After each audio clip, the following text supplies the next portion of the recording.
I want to start going over just some very basic tools that you're probably going to be using on a pretty regular basis. One of them is actually Telnet.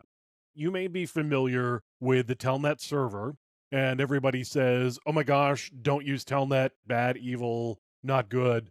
Primarily because Telnet, the server, or Telnet, the protocol, is really based around plain text transmission.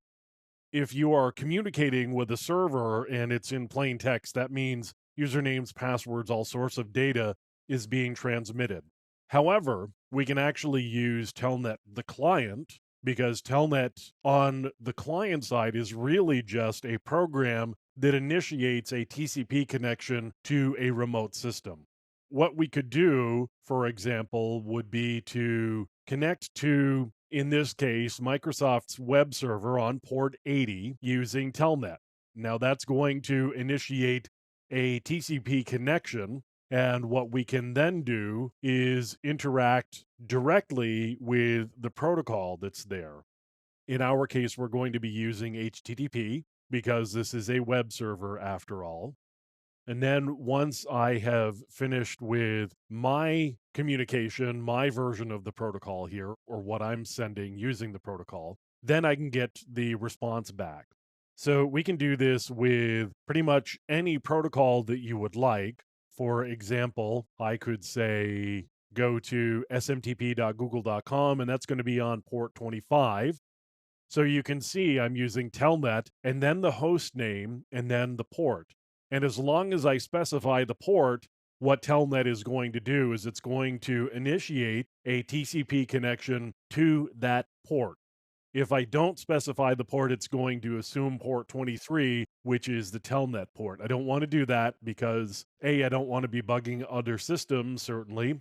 Refer back to our ethics conversation. But also, there's really no Telnet server that's going to be listening at smtp.google.com. So there's really no point in me doing that.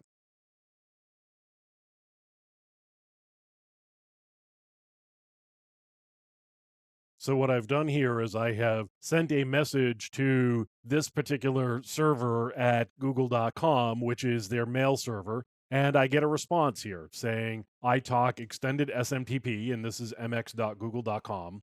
So I could actually initiate a command here. This is using ESMTP. So I've just said hello to the mail server, and then I could continue and create a mail message in this way.